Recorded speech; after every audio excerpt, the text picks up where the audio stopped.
Drowning is a type of suffocation induced by the submersion or immersion of the mouth and nose in a liquid. Most instances of fatal drowning occur alone or in situations where others present are either unaware of the victim's situation or unable to offer assistance. After successful resuscitation, drowning victims may experience breathing problems, vomiting, confusion, or unconsciousness. Occasionally, victims may not begin experiencing these symptoms for several hours after they are rescued. An incident of drowning can also cause further complications for victims due to low body temperature, aspiration of vomit, or acute respiratory distress syndrome. Drowning is more likely to happen when spending extended periods of time near large bodies of water. Risk factors for drowning include a lack of training or attention to children, alcohol or drug use, epilepsy, and lack of higher education, which is often accompanied by diminished or non-existent swimming skills. Common drowning locations include natural and man-made bodies of water, bathtubs, swimming pools, and even buckets and toilets. Drowning occurs when an individual spends too much time with their nose and mouth submerged in a liquid to the point of being unable to breathe. If this is not followed by an exit to the surface, low oxygen levels and excess carbon dioxide in the blood trigger a neurological state of breathing emergency, which results in increased physical distress and occasional contractions of the vocal folds. Significant amounts of water usually only enter the lungs later in the process.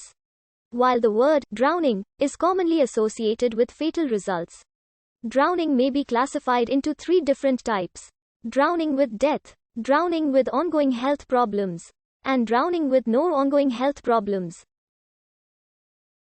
Sometimes the term near drowning is used in the latter cases. Among children who survive, poor outcomes occur in about 7.5% of cases. Steps to prevent drowning include teaching children and adults to swim and to recognize unsafe water conditions. Never swimming alone. Use of personal flotation devices on boats and when swimming in unfavorable conditions. Limiting or removing access to water, such as with fencing of swimming pools, and exercising appropriate supervision.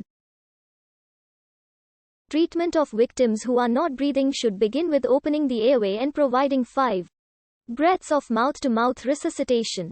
Cardiopulmonary resuscitation is recommended for a person whose heart has stopped beating and has been underwater for less than an hour. A major contributor to drowning is the inability to swim.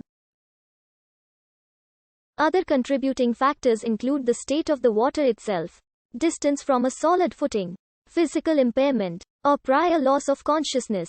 Anxiety brought on by fear of drowning or water itself can lead to exhaustion, thus increasing the chances of drowning. Approximately 90% of drownings take place in freshwater. The remaining 10% take place in seawater. Drownings in other fluids are rare and often related to industrial accidents. In New Zealand's early colonial history, so many settlers died while trying to cross the rivers that drowning was called the New Zealand death. People have drowned in as little as 30 millimeters of water while lying face down. Children have drowned in baths, buckets, and toilets. People who are inebriated or otherwise intoxicated can drown in puddles. Death can occur due to complications following an initial drowning. Inhaled fluid can act as an irritant inside the lungs. Even small quantities can cause the extrusion of liquid into the lungs over the following hours. This reduces the ability to exchange the air and can lead to a person drowning in their own body. Fluid, vomit and certain poisonous vapors or gases can have a similar effect.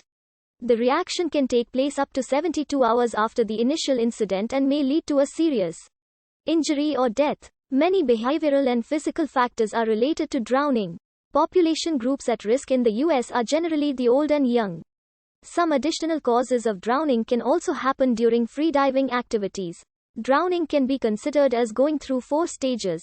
Generally, in the early stages of drowning, a person holds their breath to prevent water from entering their lungs. When this is no longer possible, a small amount of water entering the trachea causes a muscular spasm that seals the airway and prevents further passage of water. If the process is not interrupted, Loss of consciousness due to hypoxia is followed rapidly by cardiac arrest. A conscious person will hold his or her breath and will try to access air, often resulting in panic, including rapid body movement. This uses up more oxygen in the bloodstream and reduces the time until unconsciousness. The person can voluntarily hold his or her breath for some time, but the breathing reflex will increase until the person tries to breathe. Even when submerged, the breathing reflex in th.